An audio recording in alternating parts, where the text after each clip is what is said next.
And I extend a very warm welcome back to the 11th edition of the Customer Fest show. Trust you all enjoyed yesterday's sessions and the awards evening. Let's begin our morning with this keynote session by Sallie Burnett, presented by Freshworks. Before Sallie comes onto the stage, let me tell you a little more about her. Sallie Burnett is an expert in the field of relationship marketing and a strategic thought leader in the ever-changing landscape of customer communication. She leads the way in the evolution of how we engage our customers, positively motivate them, and earn their long-term loyalty. And her theme this morning is really interesting. The journey matters more than the destination. Ladies and gentlemen, please help me welcome Sallie Burnett, President, Customer Insight Group.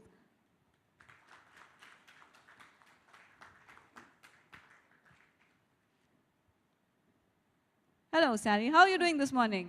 Wonderful. Thank you. Good morning. So what I want to do is really start the discussion by first telling you a little about myself. My company, Customer Insight Group, is a strategic consulting company. We work with companies in helping them to engage, keep, and grow profitable customer relationships. That's kind of the snapshot, so I won't give you more of a sales pitch than that about what we do. But I thought would be a great thing to do is to start the discussion and talking at 30,000 feet. The idea of, where's my drink? I didn't get a Pepsi, I got a Coke. But let me ask you, does anybody here have a preference for Coke over Pepsi? Okay, how many people like Coke better? Okay, so it's probably about 50-50. But the question is why do you like Coke better over Pepsi? And the other question is this is really a good trivia, is what is Coke's tagline? What do they promise you? What's the brand promise? Anybody know? Don't look it up. If anybody's thinking about looking it up, don't cheat. What is the brand promise? Open happiness. So when we think about a brand, Coca-Cola is promising you not just a brown syrup that'll make you belch, right? I don't know about the rest of you, but it gives me like a really nasty sound. So they're not just promising you that, they're promising you happiness, right? That's the guarantee to it. So you think about the brand, what they're doing is they're extending their brand beyond Coke to something more. They're extending their brand into your life. That's their promise, okay? Now this is a story I'm going to tell you. When I was in college, my professor had these Coke. Do you remember the old Coke bottles that had really, really thick bottoms in the old days? Yeah, anyway, so I'm dating myself there. In the old days, so my teacher sat in front of me, and he put a Coke on my desk, and he put a Pepsi on my desk. And to this day, it stood out to me because he said to us, you know, you think that one is better than the other, but the difference in the recipe is ever so small. And in all reality, did you know that you can use Coke or Pepsi to clean your car battery? You know that acid around there? What does that say? But we believe it gives us a promise of happiness, right? That's marketing. So one more. Oh, let's put it down here. So the other story I want to tell you is I want you to think about this. When we talk, and I was listening to the panels yesterday, and I got some really great insights, and everybody shares a lot of in the discussions. One of the things that stood out is when you think about brands and the evolution, we think about where they are today. Everybody talks about the success of Amazon and who they are today. But did they really think about the journey they took to get where they are? How many of you, who can tell me what Amazon's unique selling proposition was when they first started? Who were they? Yes? They were in books. So their USP was what? The world's largest bookstore, right? So that was their brand promise. And now what's their brand promise? Go ahead. To a point. But what's their logo? What do they promise you? Everything from A to Z. We can deliver. What they said is, we're not just books anymore. We're more than books. We know who you are. We know what your needs are. So we can now serve more of your needs. Right?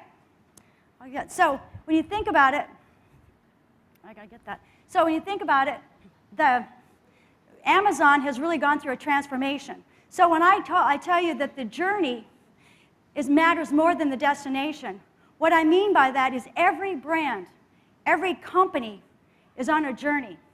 And every company and every loyalty program and every loyalty strategy is changing. If you've ever been in a car with a kid and all they say is, are we there yet? That's probably your CFO. Are we there yet? Have we spent enough? Are we done? Right? But in all reality, the journey continues because the customer is changing. There's innovations in technology. There are new things that are interrupting or disrupting the marketplace that we have to respond to, right? So what I want to do today is I want to help you. I want to take and go from that 30,000 feet I just did talking about Pepsi, and I want to bring it down. My goal is I want you to walk away today with actionable ideas. I want you to walk away with the new idea that you can use in your business to change it. And the way I'm going to do that is I'm going to talk to you first about the loyalty landscape. I'm going to talk to you about what's going on, the state of the industry. And so when you get these, you'll see different slides going in here. I've got 2 global loyalty reports I'm pulling into this so that you'll see it. Now, and the way they're broken down is they will go North America, Europe, and Asia. Some of them, unfortunately, so I didn't have too many slides and overwhelm you all. Some of them I've summarized it because there wasn't a statistically valid or significance. Say that word, people. Significant difference between the different attributes for the different regions of the world. The second part we're going to talk about is what your customers want. So I tell you what's going on in the marketplace. Then I tell you, what do people really want? What do you want? Why would you even participate in a loyalty program? Why does it matter? And then we'll talk about 5 best-in-class companies so that you can see how they leverage that insight and how they're changing and innovating their business. What I want you to do is when we get to that section and we're talking about the brand spotlight, I want you to step back and I want you to look at your own company. Or if you're a vendor and you have clients, look at your clients' companies and their brands and the challenges they have and say, how do I apply this to them?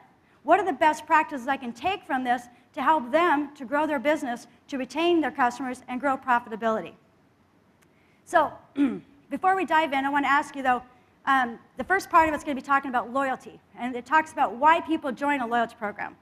We talk a lot during our discussions and during the panels about emotions, the emotional draw of the connection.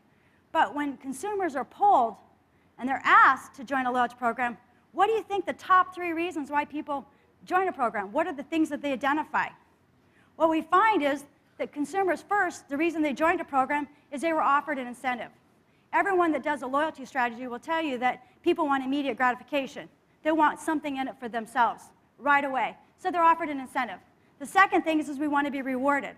We want to be given something back. You know, they talked about reciprocity yesterday, the idea of give and get, right?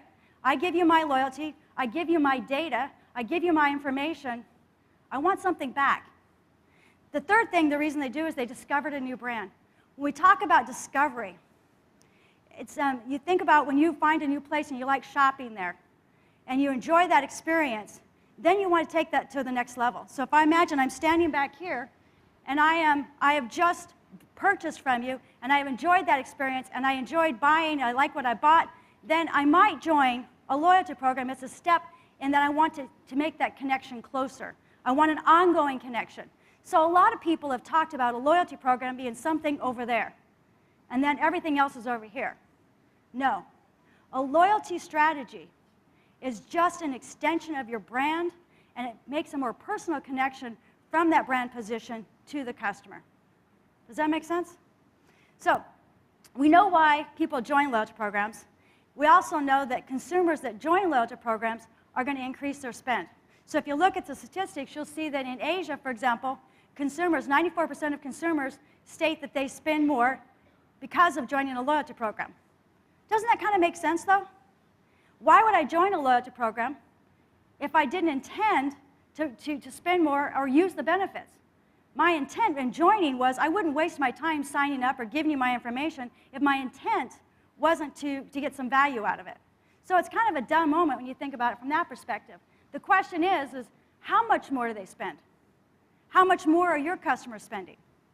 Are they spending 5%, 10%, 20%? What's that magic number? What do you guys think? If you were to give me a stat, the average customer, how much more incrementally does a customer in a loyalty program spend? Come on down here, people. Come on. You guys all have programs and know them. Nobody's going to say. All right. So I'll tell you the secret. The thing is that we find that consumers, if you look at Asia, for example, 57% of consumers spend incrementally 15% more by participating in a program. So that's a big lift. Now, if we go over here, we'll see that you go down to the percentage of 6 to 15%. They're spending, 29% are spending within that. So what I want you to understand is that the incremental lift, the value that a loyalty program can have for your company is pretty significant. That's what's really important, is to understand is how much of a lift you're going to get. Now, for those of you that are out there trying to take pictures, I'm going to have on my website, just so you know, so you don't have to do this, I pulled these studies from 2 global loyalty reports. On my website, if you go to my website, it's got a customerinsightgroup.com, you click on the loyalty blog, and we have already posted all of these sources and the original reports. So that you're not having to go, it's a secret, she's not going to tell us. No. All of it is there for you to take, dissect, share with your clients, and use. So I want you to enjoy what you're learning and know that you have full access to any of the information from this. And if you have problems downloading it, just let me know. I'll be happy to email it to you. But it should have all gone live. I know, well, on my computer it went live, so you should have full access to it. So you can take and download any of this that you want. Okay? So anyway, so we know what they're spending. We know how much incremental they're worth to us. So the next part is, the challenge is, we've got this promise of business, of incremental revenue. And many companies were getting that. Did you hear yesterday, one of them talked about, there went away, by the way. It's all gone. There you go. So many companies talked about how they had a loyalty program. They weren't getting value. They dropped down the budget for it. Then they dropped it down again. They dropped it down again, right? So the question is that what could they have done? Knowing what the incremental lift could be from a loyalty program, what could we have done to make that program viable to them? Or did they really need one? Did they need more of a retention program? What did they need to stay in communication with that customer? But we know that 50% of people join a program and become inactive, on average, 50%. So imagine this. You guys were at that party, the event last night, right? We're all standing there and having a great time. I was so excited. I should have told you at the beginning. I was so delighted to have the opportunity to stand up there and to celebrate you, to celebrate your success. It was so exciting. But imagine if 50% of the people were back in that corner not participating, not joining the party. What kind of experience would that be? Now take your business. If 50% of your customers aren't joining the party, that's a huge, huge impact on business. So there's a sad number. In the US, North America, 51% of people quit a loyalty program. Just quit it. In Asia, the number, you're still losing them in droves. They're quitting their loyalty program. You got 41% of them actually quit the loyalty program. Now, if they quit a loyalty program, what does that mean to your bottom line? It means they're going to shop less. What I want you to know is if you look at your data and you see that the customers are migrating and they're migrating down, most companies that I've worked with have what we call a win-back strategy, right? So you know what a win-back strategy is? I already lost you. So why don't you have a migration strategy that says, I'm losing momentum with you, your behavior is changing, I've tracked it, and I'm losing that behavior so that I don't go all the way to losing it. And the other part of it is there's 2 types of migration. There's a migration that goes down, but there's also the migration that goes up. And how are you proactively managing that relationship with a customer that's becoming more and more engaged with your brand, that's getting more and more value and is more connected to your brand? How do you treat them differently than the people you're starting to lose? Does that make sense? So we look at it, if they quit the loyalty program, they're going to shop less. So that's really significant. Now, the reason people quit loyalty programs. How many of you have joined a loyalty program and you joined because the promise they made sounded good? You thought, this is great. I love the brand. I love the product. I want to be a part of something. I want to be connected. I want to give them my information because I'm going to get more value out of it. But you don't. That's one reason people quit. The second one is it requires too much work, too much effort. And I've been they were generous enough to give me a copy of this study. What it talks about is the idea is if it's too much effort, people disengage. And you'll see it in the study too. Regardless of the industry, disengagement happens when it's too much work to do business with you. I shouldn't have to work that hard to get value out of that program.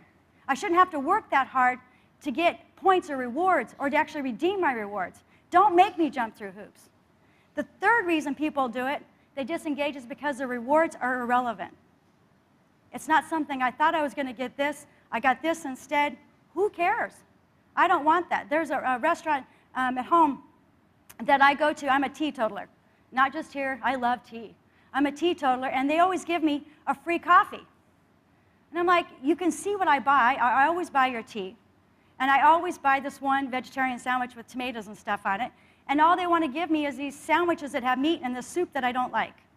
So all of a sudden, the brand that I really liked and I was a regular for and even bought gift cards for my daughter, I was passionate about, all of the offers are things that disengage me. I don't feel any value to them. So I tell my daughter, here's my card, you redeem it because I'm not eating that, right? So the problem is it's irrelevant. So what I've given you so far is the idea of why we join loyalty programs, why we don't stay active, why we quit, and the bottom line is how much money is it worth? We all have heard Pareto's principle, right? The 80-20 rule. 20% of customers represent 80% of revenue. Now, there are other companies. Some companies see that 30% of customers represent 70% of revenue.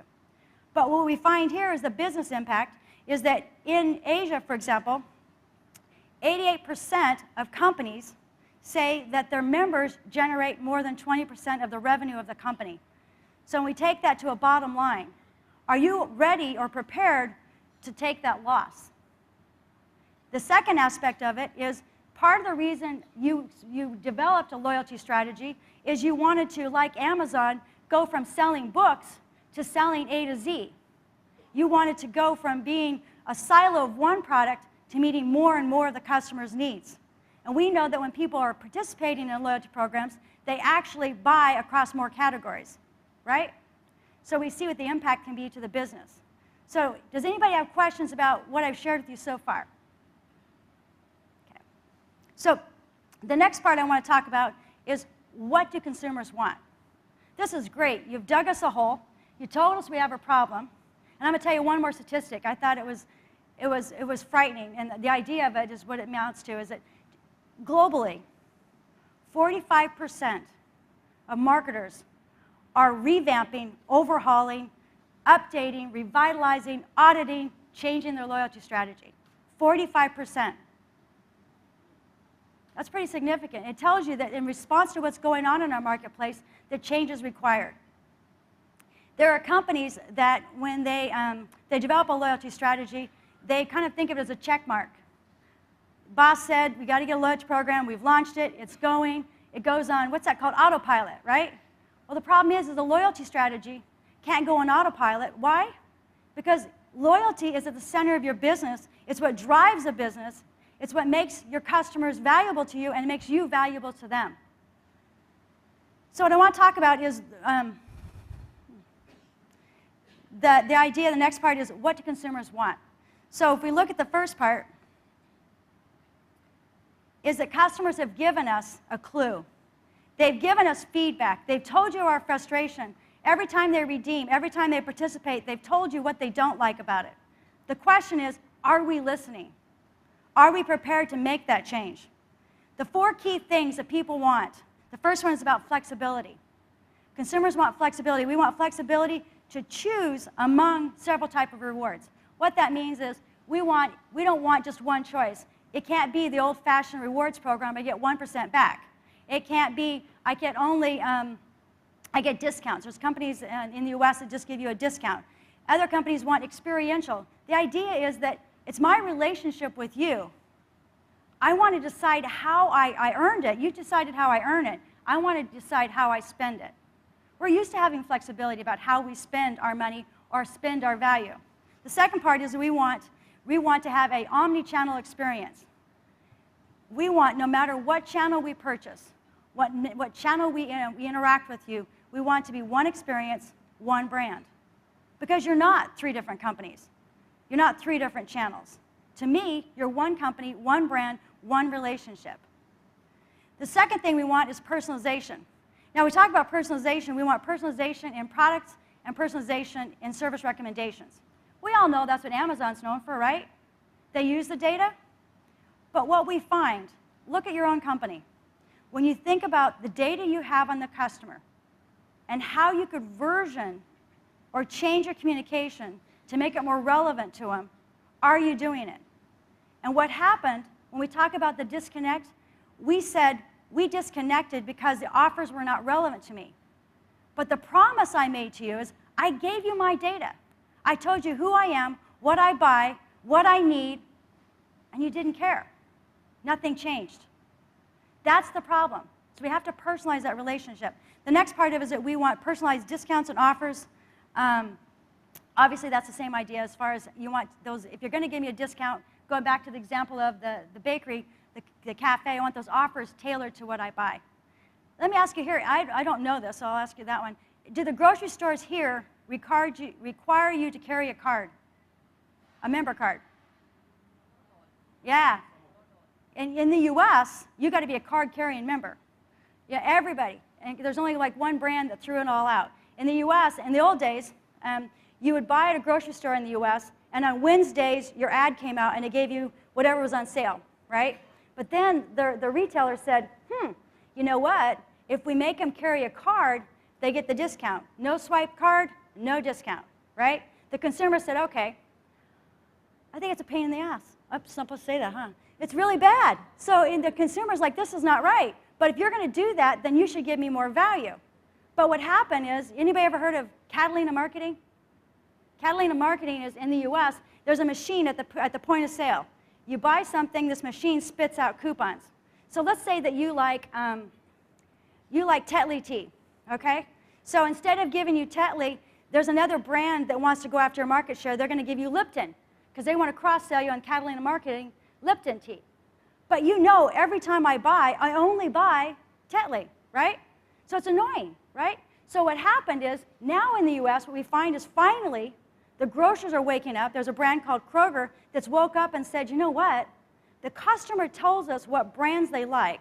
We know that this person is a vegetarian. We know this person is a vegan. We know what brands they like. So instead of us trying to sell them something that the manufacturer wants to sell them, we actually could get a greater shopping cart per week if we could get them to consolidate, instead of going to 3 grocery stores or going to 2 grocery stores and Walmart, going to 1 store and buying it all. Does that make sense?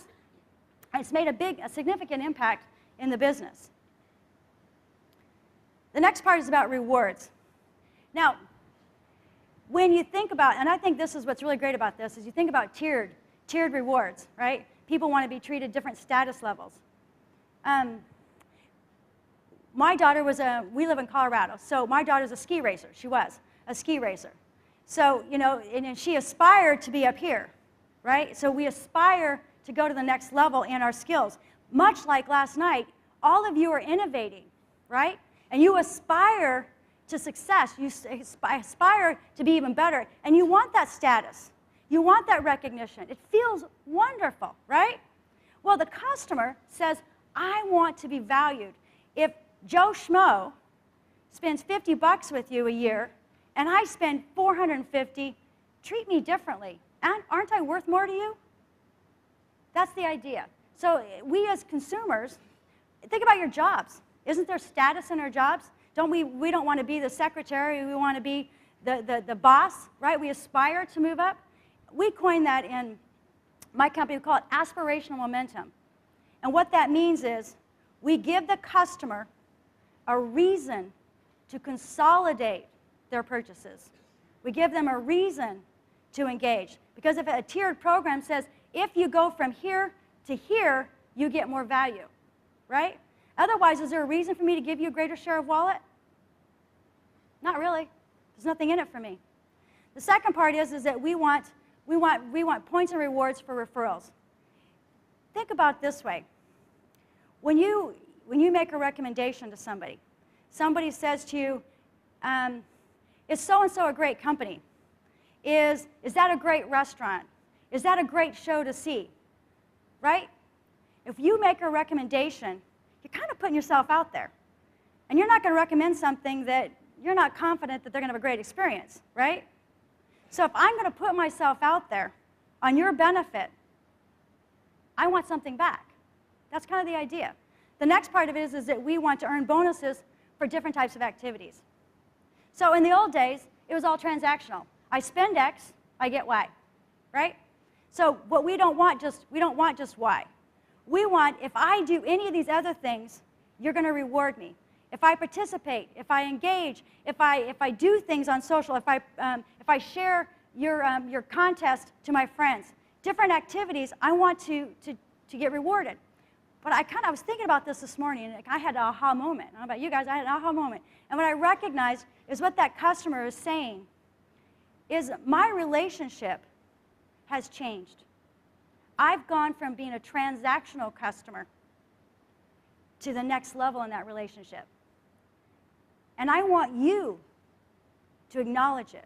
I want you to tell me that you feel it too, that we've gone to that next level. It's kind of like when you're dating somebody. If you fall for somebody and you have a crush and they don't reciprocate, how does that make you feel? Not so good. I'm like, no back, right? It's horrible. It's the same thing. The customer says, I want you to reciprocate. I'm making that connection to you, and I want you to make that connection back to me. That's really what that reward means. The next thing we talk about what customers want is digital harmony.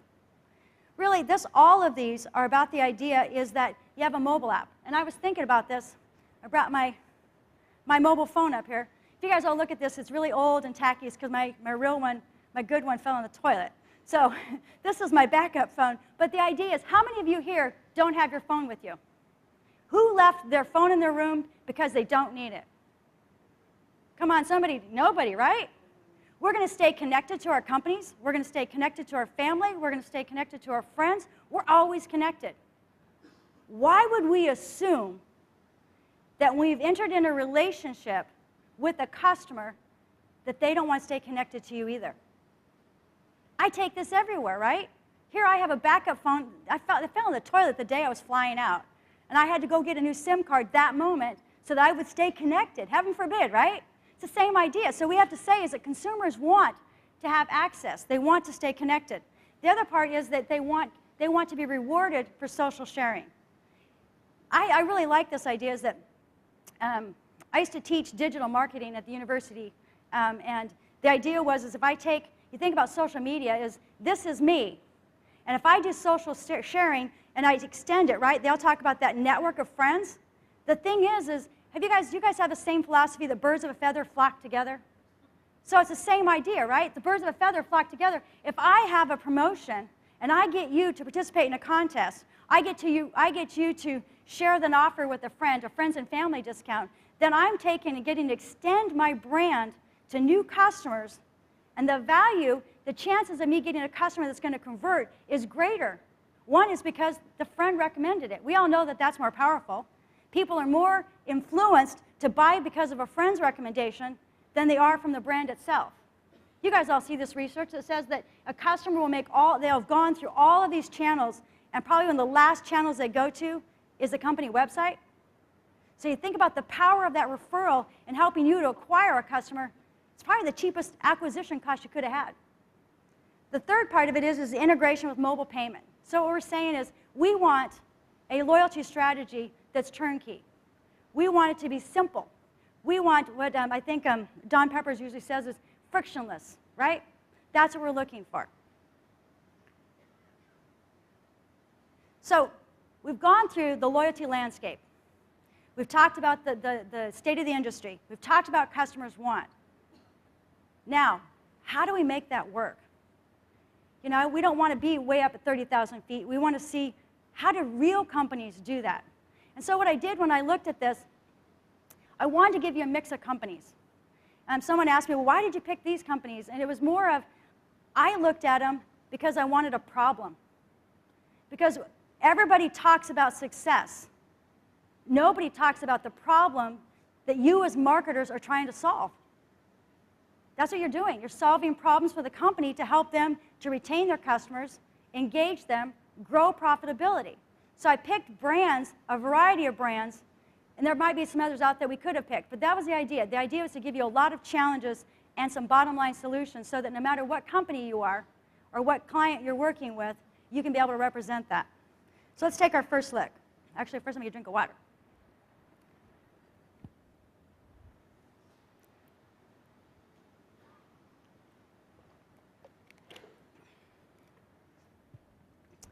So how many of you are members of the Shell Drivers Club? Anybody? Nope. Okay, it's a UK. It's a lot in the UK. It's in the US too. So I'm going to tell you a story.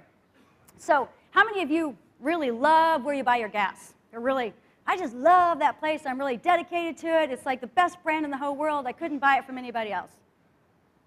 Nobody has a real great brand preference, right? No. Well, they have the same problem. There's not as much differentiation. What Shell wanted to do is they have a highly commoditized product with little differentiation, and they have two ways that they try to differentiate. They want to tell you if you buy from Shell, you'll have better fuel efficiency because your car will get more miles per the gallon or more miles to the liter, that idea. So that's one of the things. The second part of it is that we have best-in-class service. That's their story. That's the two parts of their value proposition.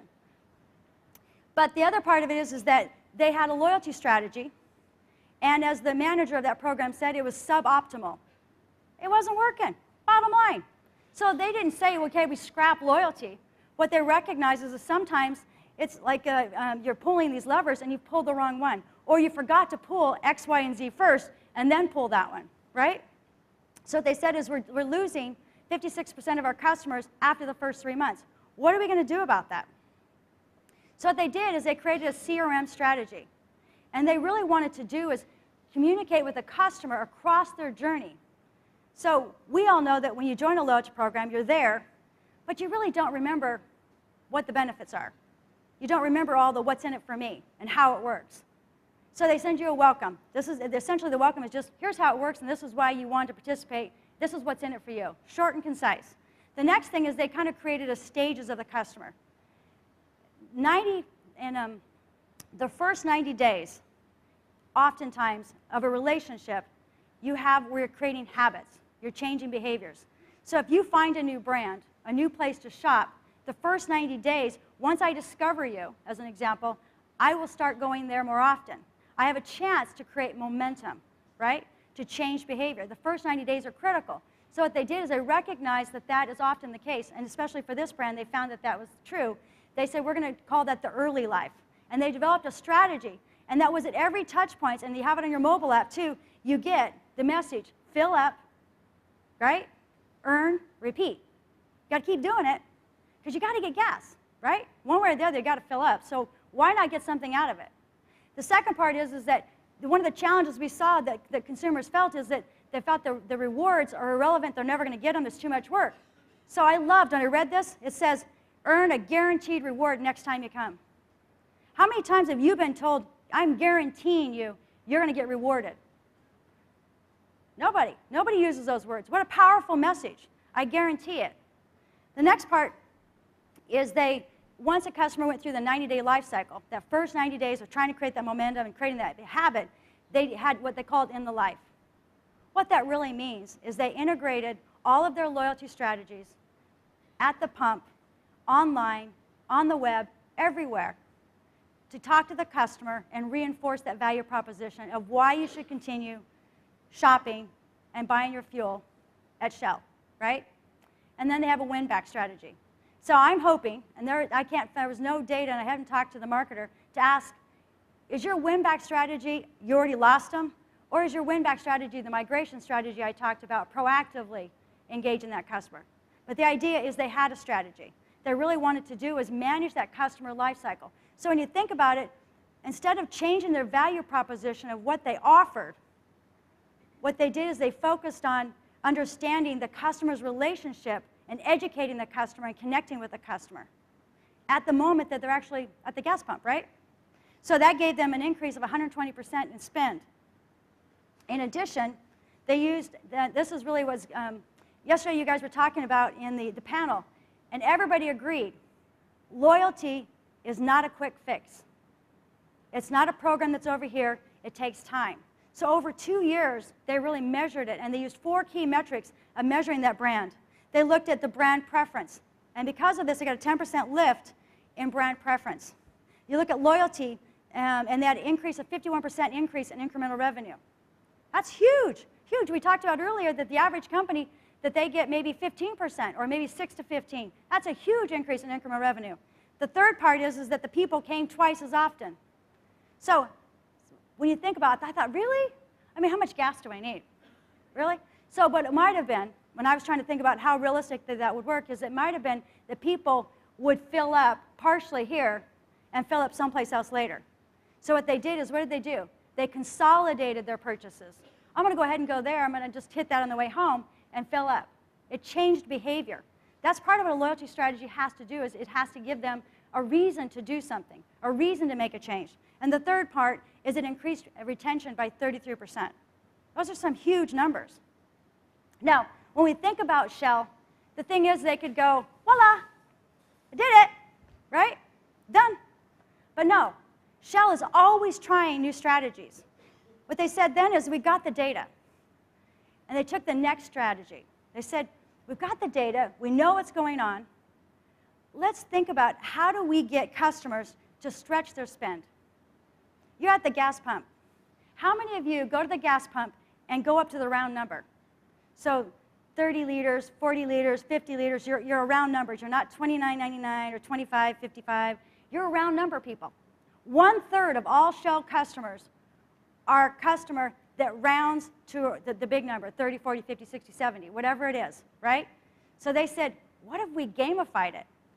Now, I will tell you, on our website, too, we have the link to this. You can click on it, and you can try to fill up your virtual car online, because they sent an email, you can do it, your virtual car online, and try to stop that dang mouse at 30, 40, 50. It's really hard to do. Candidly, I'm a lot better at the pump than I am online and stopping it from spending more. But the idea was is they wanted customers to spend more, and they wanted to reward and make that game fun, right? And so what they did is that the more you filled up, the more points you got. So if I filled up and got a full tank, I got more points than if I would have got a half a tank or a quarter a tank, right? So that you actually would round up. And say you're getting close, you think, I'll just get a half tank. You think, oh, darn it, I might as well go to the next number, see if I can do it, right?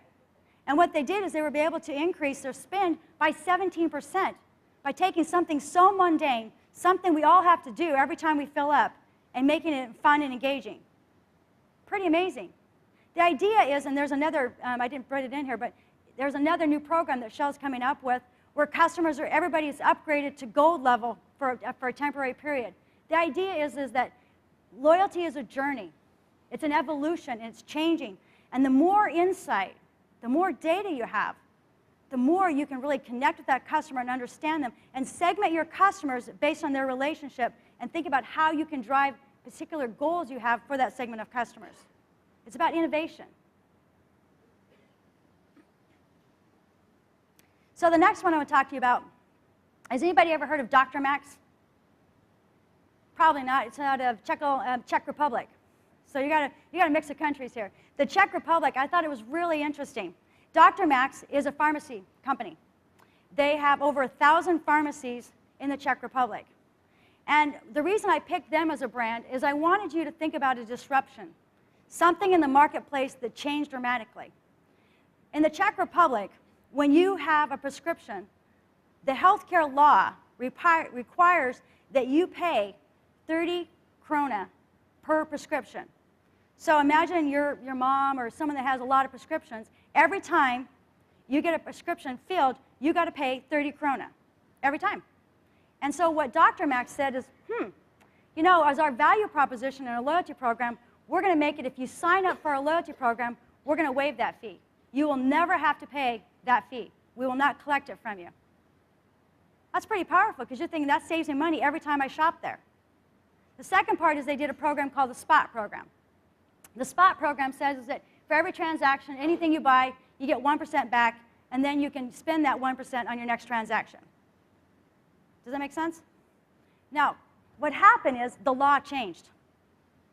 Everything was built on the idea that we will waive that fee, and you'll never have to pay it. So what they recognize is, are we going to have a runoff of customers? Do we have a value proposition that's differentiated from our competitors? Because everything we had that customers really cared about was tied to waiving that fee. And it's gone. What do we do? Now, what they could have done is they could have stuck with the 1%. And that is, I'm from Wyoming. If you ever look up in Colorado, in the US, Wyoming is like a state there's nobody there. But it's the idea is that dog don't hunt. That dog, that you can't get that to do anything. That spot program would not generate any incremental revenue. It wouldn't drive customers. Nobody cares about 1%. How many here care about 1%? Not enough, right? So they said discount's not going to do it. So we need to really think about it. We know two things. One is that people really care about the cost of their prescriptions. And we know one of the biggest drivers of our profitability in our business is prescriptions. So what they said is what we're going to do is the new law requires you to pay a supplement fee.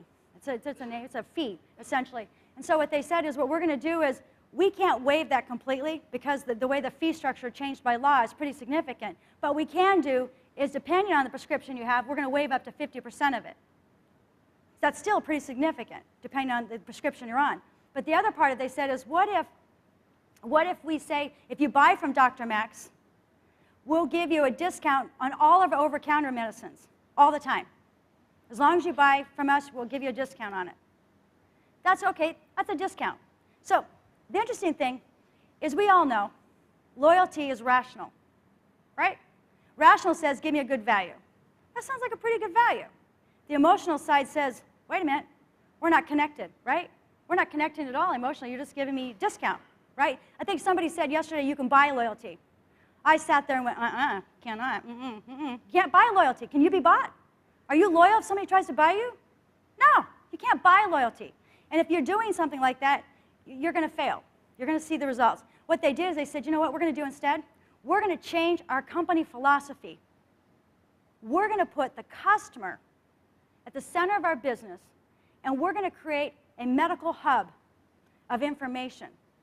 And we're going to give you, the customer, access to that information. So imagine you have a lot of prescriptions. All of them go in the database, and you're buying over-the-counter stuff. I have horrible allergies. My face swells up. Don't even talk about it. It's really bad. So I take all these things so my face doesn't swell up and I don't have allergic reactions to everything. So if I married my prescriptions with my over-the-counter, that's pretty great to have in one place. The other thing is the pharmacist, if I need to have something, the pharmacist has all that information and can say, you know, Sally, if you take this with this, you're going to have a really bad reaction. That's a really bad choice, right? And so what they did is they empowered their pharmacist to do a better job. And the customer said, they really care about me. I have more confidence because they have the information and they're using it. And they're using it to my benefit. Does that make sense? So they really took that and made it so that the value proposition was, yes, it was still a discount, but it was married to the idea that we are your medical hub. We're your hub of information. And we have a mobile app that you have access all the time to your information so you know. But they also made it kind of convenient. If you're on a lot of prescriptions, in that case, they would send you a reminder that your prescription should be getting renewed soon. It's going to run out. The other part is if you're a person that has lots of medicines, like my mom, for example, she has this little box thing that they put their medicines in. They have a mobile app that actually gives you a little beep, says, hey, you need to take this. So you could actually set up alerts within Dr. Max to remind yourself to take your medications. Now, this program has been very successful.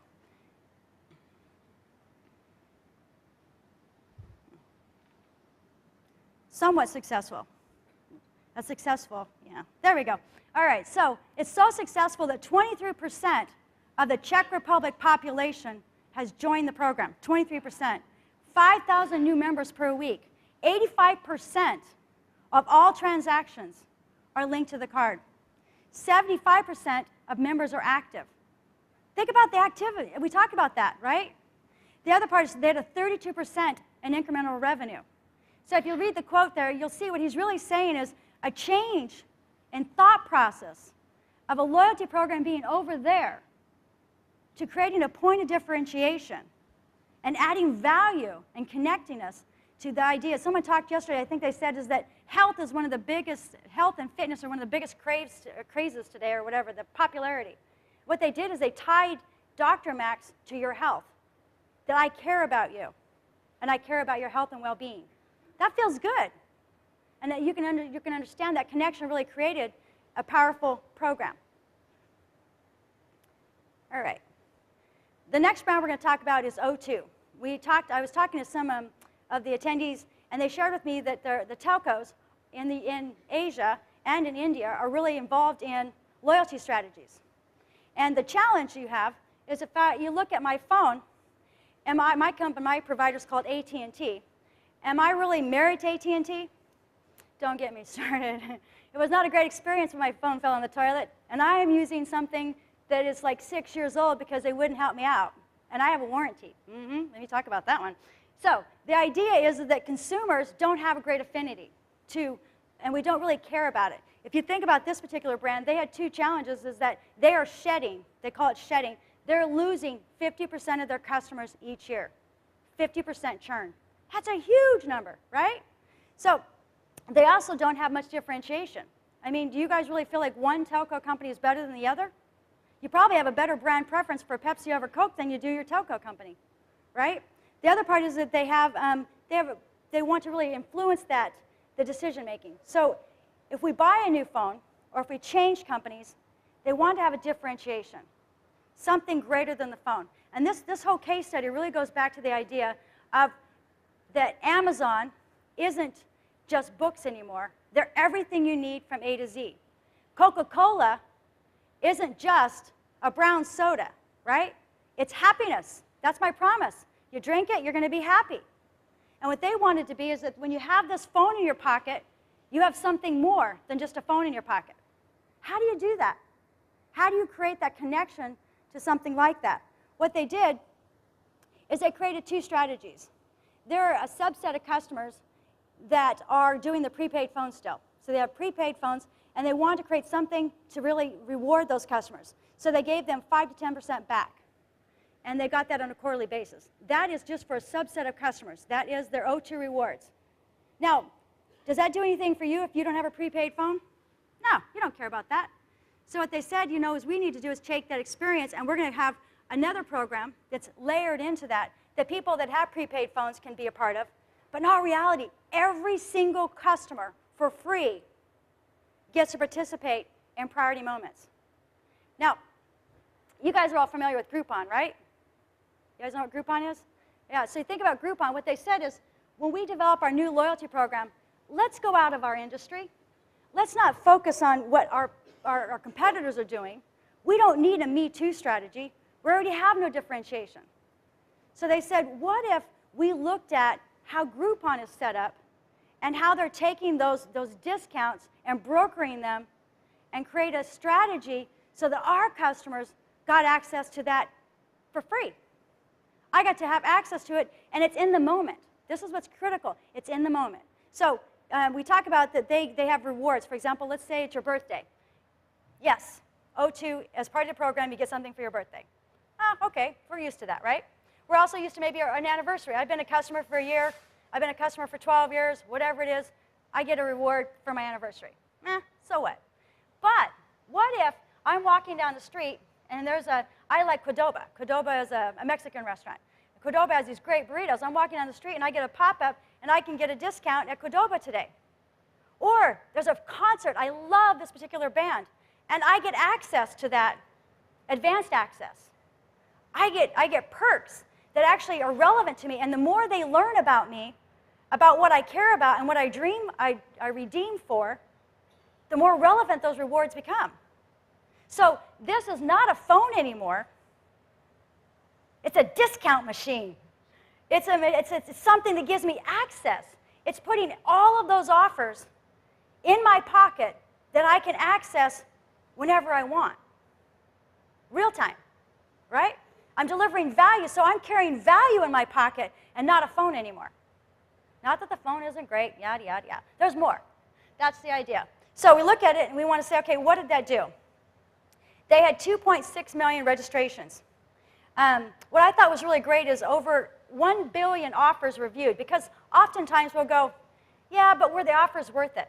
Let's go back to the very beginning of why all those programs were failing, right? The offers weren't worth it.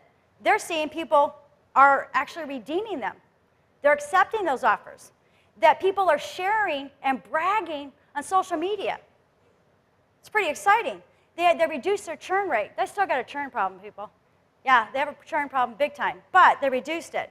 And for every pound they spent, they got 9.6 back. That's pretty powerful. So that's an idea. The idea I want you to take away from this is it's innovation. Don't do a Me Too strategy. Because just because somebody else does it doesn't mean it's the right strategy for your business. You really need to understand and think outside of the box and say, what's going to differentiate our brand? What's going to give you a greater brand promise? Because a promise isn't just the products that you sell. It's the value you deliver to that customer in that relationship. It's a broader relationship. Now, anybody here buy North Face? Okay. Of the people that put their hands up, did you buy a coat? What did you buy? Backpack? Jackets? Suit? Shoes? Back there was somebody. Yeah. You got to talk really loud. Jackets. Okay. Well, the interesting thing about North Face actually has products that go across a number of outdoor enthusiasts. In Colorado, if you're like us, we ski race or we snowboard. So we have our jackets, right? But in all reality, they also have climbing gear, climbing outfits. They have for runners. They have for hikers. They have for all the outdoor enthusiasts. They have all of that gear. But the challenge they have as a brand is people know them very narrowly. The second challenge they have is that the product's good. It works. It lasts a long time. Customers are happy. They're satisfied. So why is that a problem? It's low frequency. I don't need to replace my jacket. I can keep it 5, 6, 7 years, and people don't. But the problem is that we're not buying across other categories. We're not thinking of them. Our brand perception is this narrow to the product that I actually bought, not the other products that they have. The other part of it is that they have, yes, they have retail. Yes, they have online. But a lot of their products are distributed across wholesalers and distributors, right? So as a brand, this is a brand that had no customer information. They didn't even know, they don't know if you're using that jacket to go hiking. They don't know if you're using that jacket to climb. They don't know if you're a ski bum or if you're a boarder. And there is a difference, people, between a ski bum and a boarder. Completely different. So they don't know that. They don't know the dynamics of it. And they really wanted to do is they wanted to gather insights. They wanted to understand who their customer is. They wanted to increase the engagement. They wanted a reason for you to stay connected to that brand. They needed a reason, because otherwise you may disconnect and maybe go to Patagonia next time you bought something, or go to a different brand. The thing, they needed to become a part of that lifestyle. So at the time, you think about North Face is not perceived as a lifestyle brand. How do you make that transformation? How do you make the brand a part of the lifestyle so that you connect the two? What they did is they created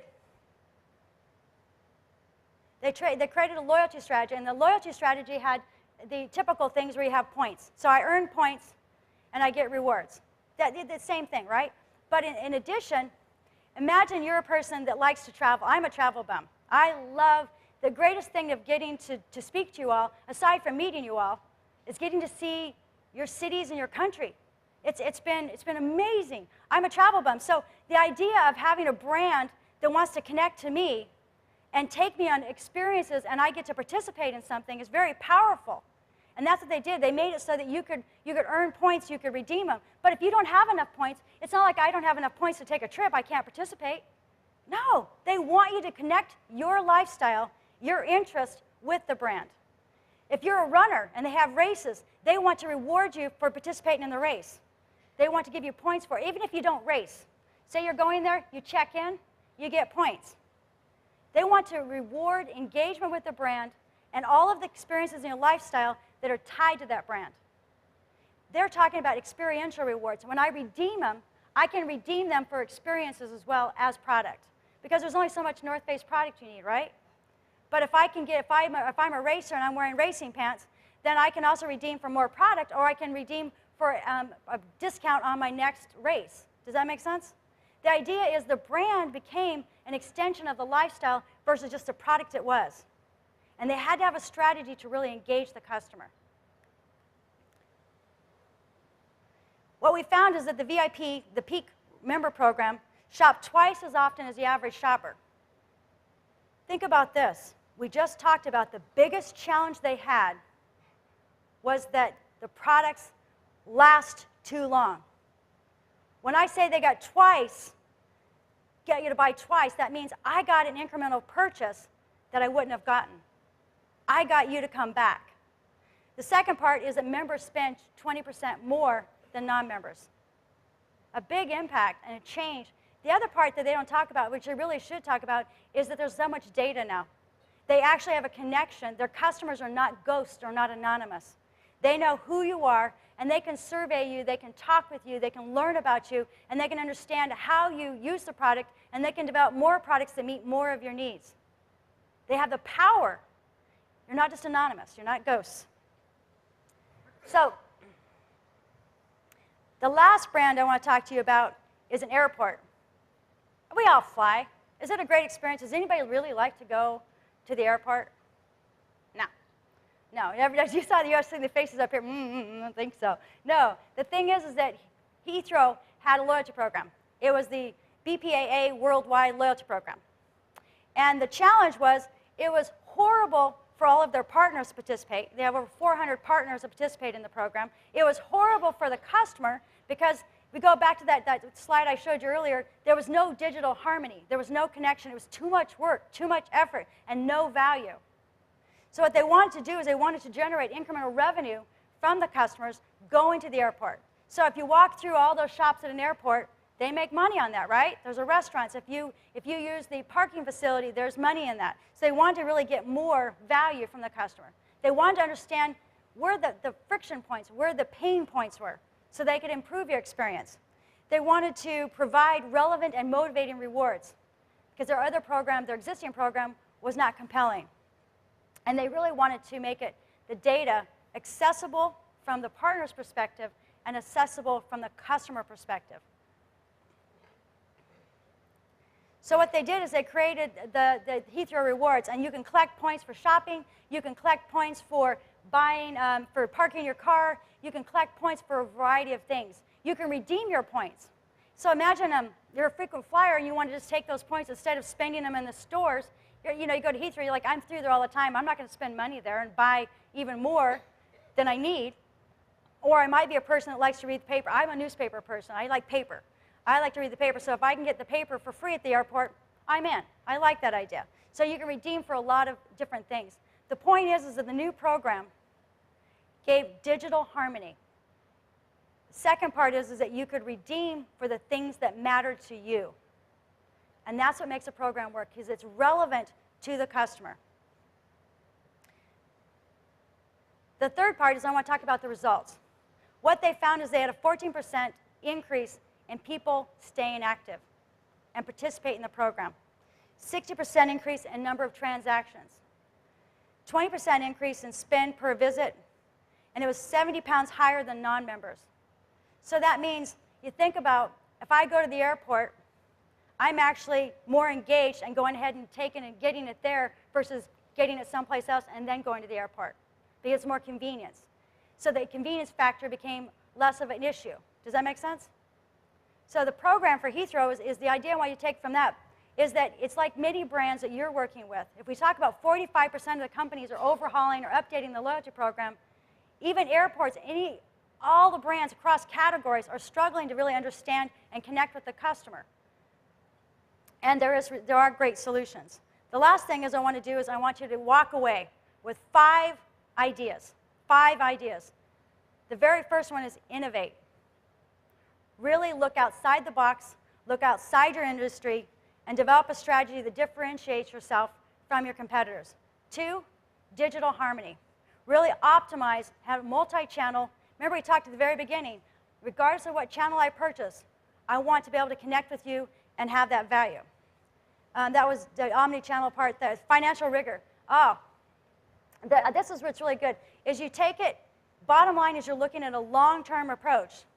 We all measure, and we're accountable as marketers for each individual tactic that we do.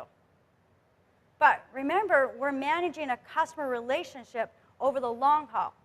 So you can measure tactic by tactic and make fine-tuned improvements to it, but in all reality, it takes time to change relationships.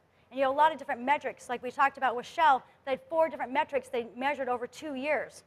And the final thing is it's a brand experience. That your loyalty program is not over there. It's actually an extension of that brand experience. You're taking it to the next level. That customer is stepping in, and you're creating greater value. Those are the 5 points. And thank you so much.